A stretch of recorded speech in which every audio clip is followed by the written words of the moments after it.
All right, what's good, you guys? We're back with another reaction, man, and some spiciness. We got Fabulous breaking his silence on why Diddy silenced male rappers, bro. All right, so it's early in the morning. It's 8:12 a.m. Eastern time. Hopefully, you guys set y'all clocks back. I got me a little coffee to start my day off, my Monday morning off, right? Hopefully, you guys are all as well with you guys. Hopefully. How about them Eagles? Yes, Sirski. How about them Cowboys? Yes, Sirski. Comment down below if you're a Cowboy or Eagle fan, man. All right, so, man, we're going to jump straight into this Fabulous breaks the silence thing on Diddy, bro. Some of these clips might be old clips. Some of them might be new clips. I never know until I get in. I do my reactions raw, so if you guys think I'm reacting to the same thing over and over and over, it's the videos that I'm being sent. So some of these clips may be old and they're resurfacing, okay? All right. But other than that, we try our best to get to the spicy. You dig? Let's get it. We had parties, but I was more like just trying to just vibe, like just. Oh, yeah, another thing, too. I made a couple of videos, you guys, with the green screen when I was smaller and the video was bigger. And I did a survey on that, and you guys said kind of like 50-50. But I've learned why it's best to use it this way, if you get my drift. So I might just switch it up on certain videos. So thank you guys for sharing the comments and letting me know exactly which way y'all do desire.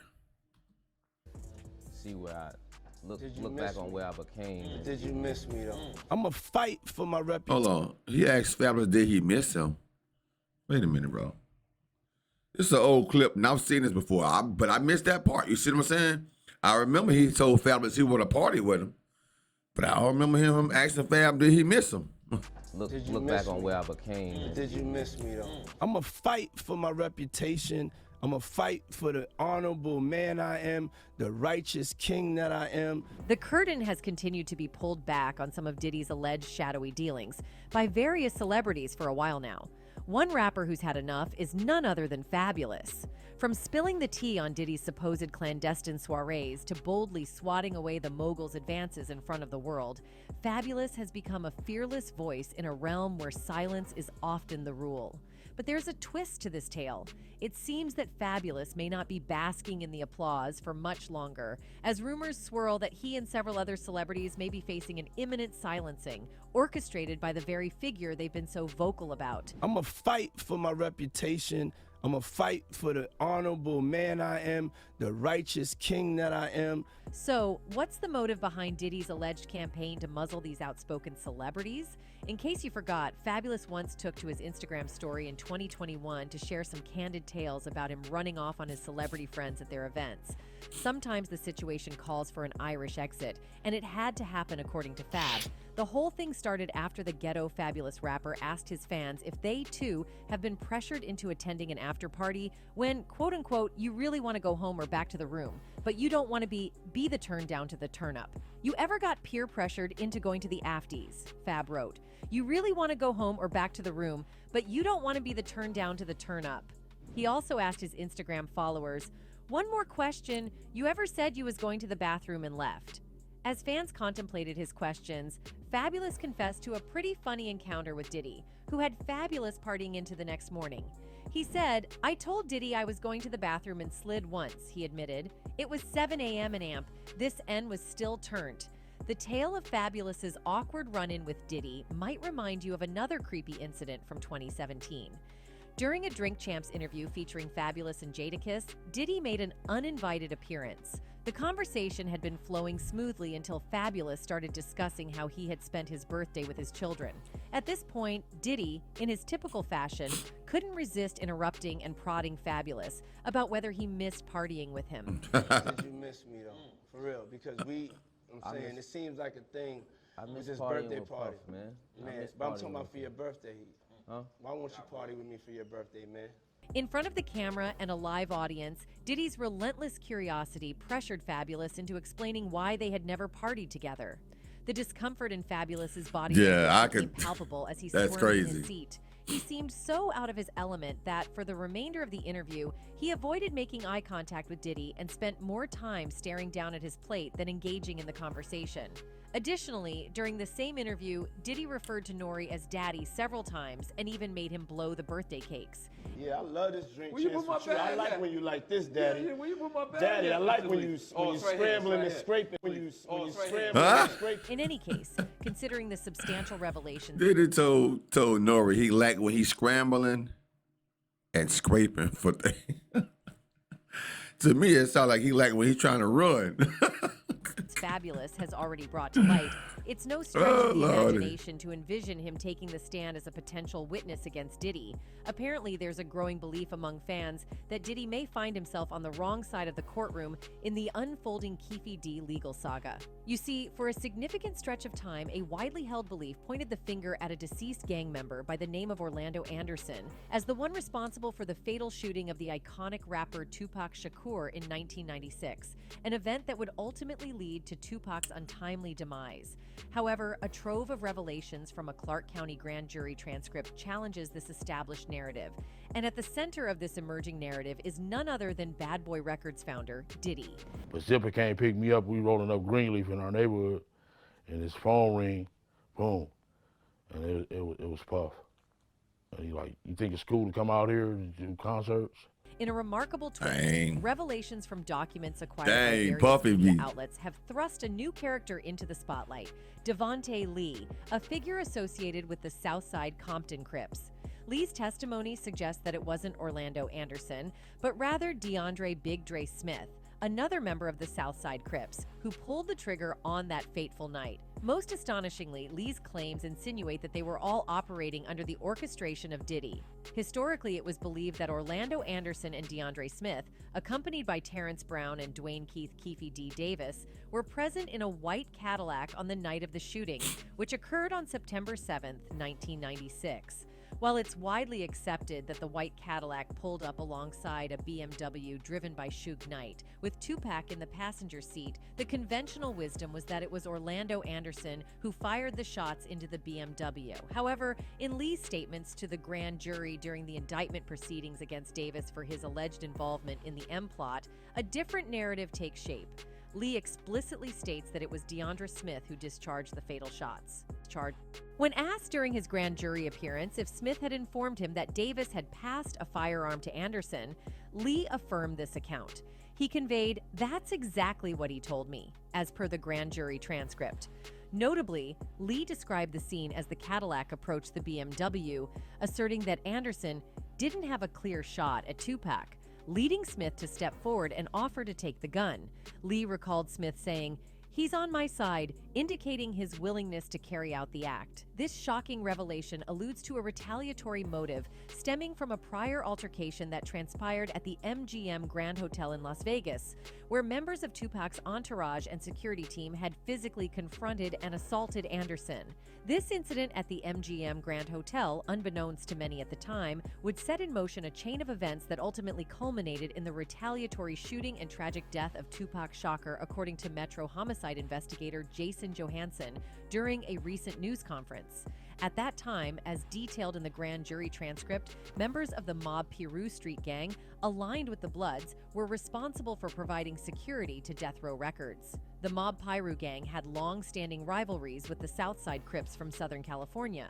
Investigators now assert that it was Keffe D, Dwayne Keith Davis, who masterminded the plan to retaliate against Tupac in the wake of the altercation with Orlando Anderson. Davis, arrested just last month, faces charges of open M in connection with Tupac's unalivement and is set to be arraigned in a Clark County courtroom. Keffe D stands as the sole surviving suspect directly implicated in Tupac's M, and he has asserted in his memoir that he is one of only 2 living witnesses to the fatal shooting. My name's Jason Johansson, and I'm the homicide lieutenant with the Las Vegas Metropolitan Police Department. And my goal here today is to walk you through our investigation and what led us to the indictment of Dwayne Davis, also known as Keffe D. During a news conference, Jason Johansson, a Las Vegas police homicide lieutenant, explained that extensive investigative efforts over the past 5 years have corroborated numerous details consistent with the crime scene on the night of the incident and the sequence of events that unfolded. For nearly 3 decades, homicide detectives relentlessly pursued the truth behind Tupac's M, which took place during a drive-by shooting on the Las Vegas Strip on September 7, 1996. The world is now on tenterhooks, eagerly anticipating the next developments in this riveting case. Las Vegas Sheriff Kevin McMahill emphasized, "Many people who did not believe the M of Tupac Shakur was important to this police department. I am here to tell you, that was simply not the case." Authorities have methodically presented a timeline and a body of evidence that they argue construct a strong case against Keffe D. Some of this evidence is rooted in interviews Keffe D granted to various media outlets. At 60 years of age, Keffe D remains the last surviving figure associated with Tupac's M, according to law enforcement authorities. But who exactly is this man who has managed to elude authorities for nearly 3 decades? Keffe D was a prominent figure within the Southside Compton Crips gang at the time he hatched his plan for vengeance against Tupac. In 2019, he published a revelatory memoir titled Compton Street Legend. In this memoir, he revealed that he had climbed the ranks within the notorious Southern California gang to become a shot caller, while overseeing a multi-million-dollar drug empire that spanned the nation. Born in Watts, California, Keffe D's family relocated to Compton, a middle-class, family-oriented neighborhood for black families. In his memoir, he recounted a remarkable turn of events where his father won $50,000, equivalent to $1 million today, while betting on horses at the Agua Caliente racetrack in Tijuana, Mexico. With the windfall, Keffe D's parents, including his mother, a homemaker from Texas, and his father, a Marine from Virginia, purchased a house in Compton and 2 brand new cars, excited by the promise and possibilities that America offered. When they moved to their block in 1965, Keffe D noted that their family was the sole black presence. Over time, white families began to move away, a phenomenon Keffe D likened to cockroaches scurrying from the light. Keffe D recounted his initial encounter with Death Row Records CEO Marion Suge Knight when he was just 9 years old. He shared that he began getting involved with the Crips in 1971, largely because it was the prevailing trend among the boys in his neighborhood. Though he was initially engaged in work at Compton College, it wasn't yielding income at a pace he found satisfactory. An opportunity to engage in drug dealing presented itself, and Keffe D was drawn to the swift financial gains it promised. Keffe was affiliated with the Crips, whereas Suge had a long-standing association with the Bloods, a contrasting gang, making it understandable that Diddy might leverage this rivalry to his advantage. The Crips and the Bloods, according to the Office of Justice Programs under the United States Department of Justice, had their origins in California in 1969 and have since grown to encompass an estimated 40,000 to 50,000 members. The Bloods initially formed as a response to oppression in African American communities, and they adopted the color red as their emblematic identifier. In contrast, the Crips began as a neighborhood defense group and identified with the color blue. The enduring rivalry between the two groups has spanned decades and is characterized by distinct gang signs and identifiers.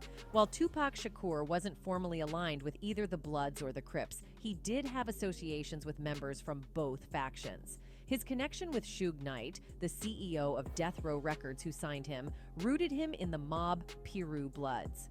Allegedly, Tupac collaborated and interacted with members from both the Bloods and the Crips in his career. Amidst the resurfacing of Diddy's name in the Tupac M case, Mopreme Shakur, Tupac's brother, has addressed rumors implicating Diddy in the M of the legendary rapper. Well, I had first saw, like everybody else, the raid on Keffe D's house in Vegas, and that was a surprise to me, just like everybody else. Mopreme joined the Comedy Hype News show on October 2nd, on the heels of Keffe D. Davis being arrested and charged in the 1996 M of Tupac days earlier. "I don't have to do anything. This individual Keffe D mentioned Diddy's name. Law enforcement has a job to do. Will they do it? It does feel like Pac is being vindicated because back in the days when things were going down, everybody thought he was crazy," Mopreme said. "He may have not expressed it properly, but that don't mean he was wrong. You dig? So we'll see." Mopreme added, I'm fortunate enough to have my freedom. I consume media. I've seen interviews. These interviews they speak of that they used to land this indictment on this dude, I've seen him. And he's saying things I got questions about. He continued. Keffe D mentioned certain people that may be accomplices, so at this point in the game, somebody's accountable. Are they going to make everybody he's talking about accountable? Keffe D has mentioned Diddy several times in interviews about Tupac's death. In July, he blamed Diddy for causing problems and said that meeting Diddy led to trouble. Do you feel like Puffy owe you? Yeah, he should. I think he should look out. He look out for everybody fucking else. You know what I'm saying? Shit. I seen he brought that dude, what's his name? What's more, Keffe D suggested that Diddy made them fight against each other because they were from rival gangs. He said, "It really crushed two people's empires in one night. Mine's for sure. Suge's too. Diddy is the only one still ballin'. He made our S go down, man. He won't even look out or nothing because he pitted us against each other, which was kinda smart. We're Crips and Suge was Bloods." However, when asked about being involved in Tupac's M in 2016, Diddy diverted the topic. Now, it was this documentary that claimed, which we know wasn't true. Yeah, check this out. We don't talk about things that are nonsense. We don't even entertain nonsense, my brother. Whispers in the grapevine have it that when it comes to spilling the beans on Diddy, no one gets off scot-free. And the scuttlebutt that all these folks are dishing out the dirt on Diddy can only mean one thing. There might just be a bullseye on their backs. Rumor has it that exposing Diddy isn't for the faint of heart. In any case, fans have spoken up about the recent revelations made by Fabulous. One particular fan wrote, "You can tell Fabulous is disgusted with Diddy. I don't blame him for running the hell out of there." Anyway, that's it for this video. Bro, excuse me. Fabulous was very, very disgusted with Diddy, bro. You could tell by the look in Fabulous' face, man. And when Diddy tell Nori, "I love it when you scrambling and scraping for stuff, daddy." Bro, who tells another man that? Who calls another man daddy? He gonna tell Fabulous he wanna party with him. Fabulous said, "Diddy, we already partied together, my boy." Diddy said, "No, Fab, I want you to party with me." Bro, I seen an interview, bro, on Academics, DJ Academics channel, bro. It was Academics, Troy Ave, and Wack 100. And Wack made it simple and plain. And simple. Wack said, "Diddy, I rock with you, my boy." He said, "But could you please come forth and tell us what do party mean?" And bro, he was relating it back to this interview right here on Drink Champs when he told Fabulous that. I know what one party means, bro. We all know what party means. But me, myself, and I do not know what two parties mean. You know? So, man, Diddy, it's getting worse and worse for Diddy, bro. I don't believe in nobody going to jail, but I believe in justice. And I believe in karma. So, it is what it is. Keffe D probably will have a lot more come out before it's all over with. I'm pretty sure he will. All right. So you guys, man, hold it down, be easy. Want to roll to 100,000 subs. Let's get there. Help me get my first plaque from YouTube. You dig?